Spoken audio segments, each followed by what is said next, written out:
Today we're going to be talking about why this Honda CRF250 Rally is the best commuting motorcycle you can get in 2024 for under $5,000. Now, when you think of a commuting vehicle, there's four main categories I think of that are super important that are going to determine whether it's a highly capable commuting vehicle. And the four are fuel efficiency, reliability, comfort, and practicality. So we're going to go over that today with the Rally, see why it's such a great commuting bike. So starting with the first category is fuel efficiency, and that 2018 Toyota Tacoma is currently my daily, and it kind of sucks being a daily because it only gets 15 miles per gallon. It has a 21-gallon tank, but when you compare that to the Rally, which has a 2.64 gallon tank and gets about 75 miles per gallon, you can really start to see where you can be saving a lot of money.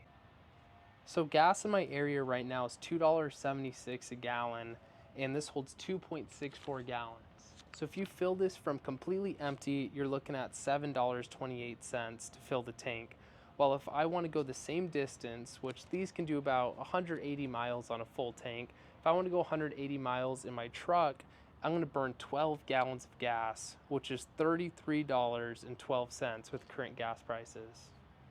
Now, $7.33, when you compare those two numbers, you may be like, that's not like a huge difference. You know, I can cover that extra, what is that, $26 or so.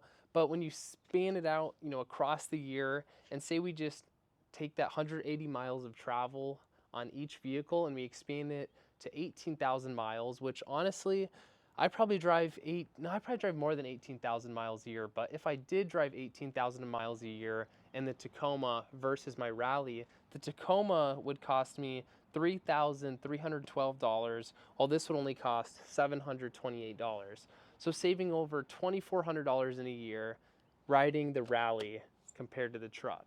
Now, of course, there's gonna be situations where you just have to take the truck.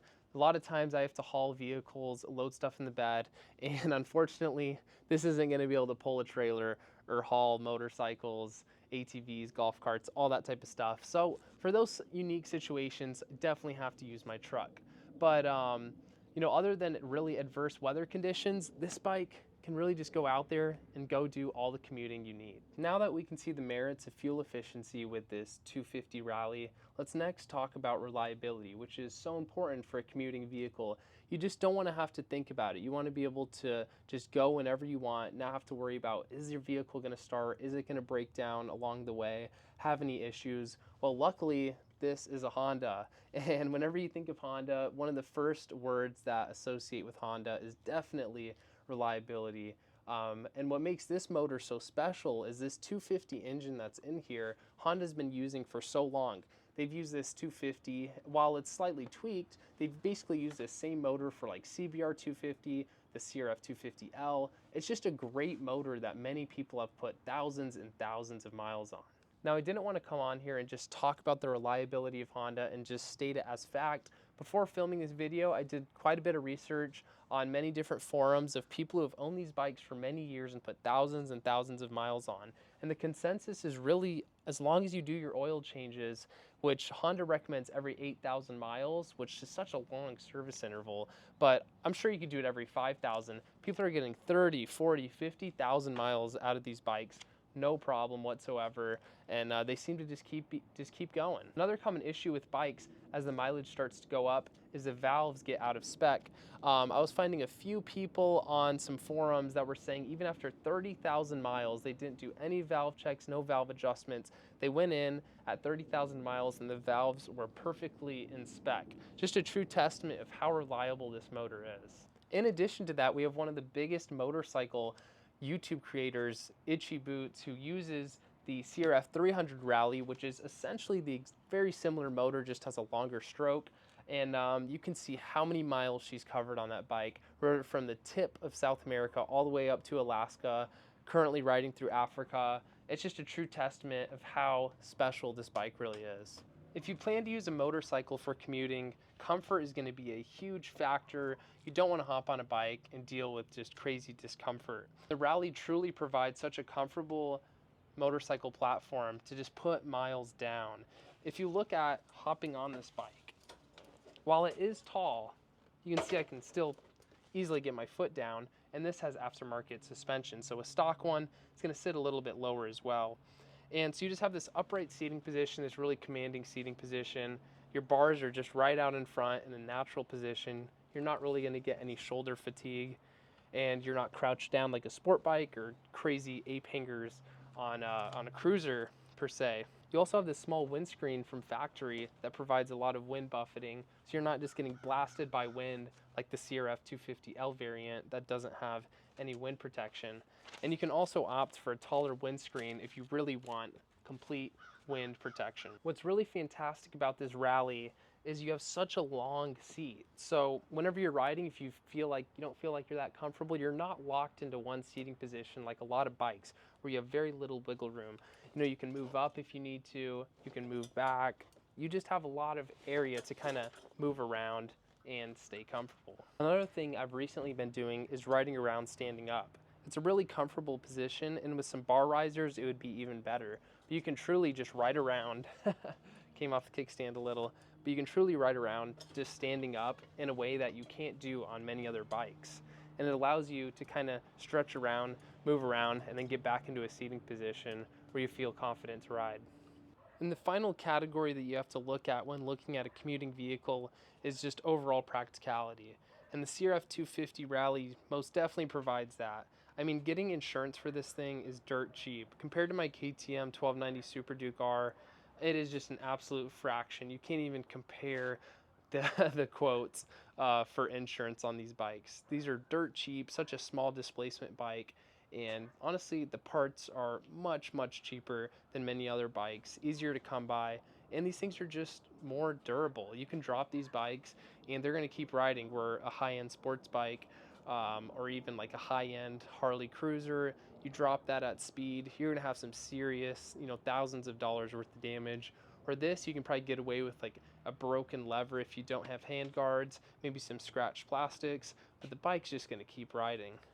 Also, as a commuting bike, maybe you don't want something that's very expensive, and this is such a great opportunity because the CRF250 Rally, now Honda has a 300 Rally, which is, those are pretty expensive compared to the 250 Rally. If you look on the used market, the 300s are pretty rare, and at dealers, I contacted my dealer, they wanted $8,200 out the door. But I got this for only $4,500. And if you haven't seen that video, go check it out. That's a couple videos back of me purchasing this. But you can get these bikes for, $5,000, and it's going to make a great commuting vehicle for the rest of your year. Also, you're going to want a bike that has the ability to carry a passenger. And having such a big seat, you most definitely can. And what's even awesome about it is you can continue to store bags while having a passenger and you riding as well. So it's just very practical in that aspect.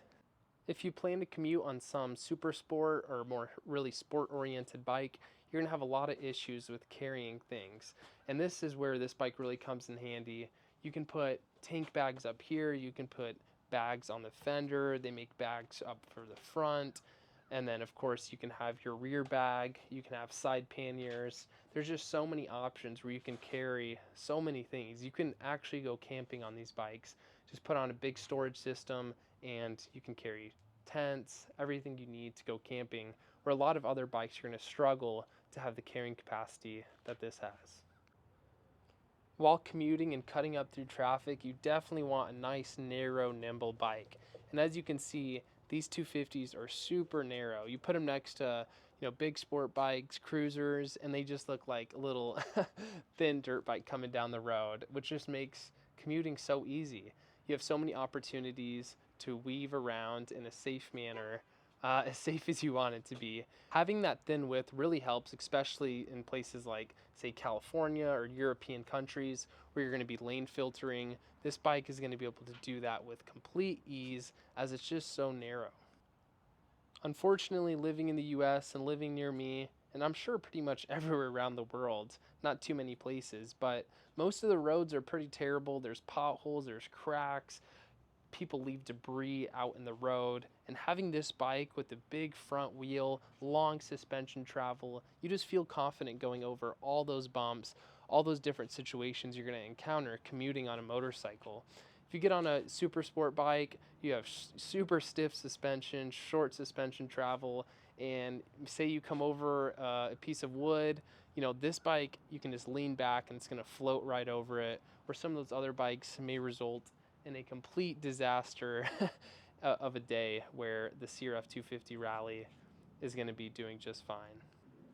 But yeah, guys, weighing a lot of factors, I truly believe this is just an awesome commuting bike. I'm sure there's a lot of other great bikes out there for commuting, especially depending on what your commute looks like. But this can really just handle all kinds of situations, from first world countries like the US to, say, third world countries navigating India.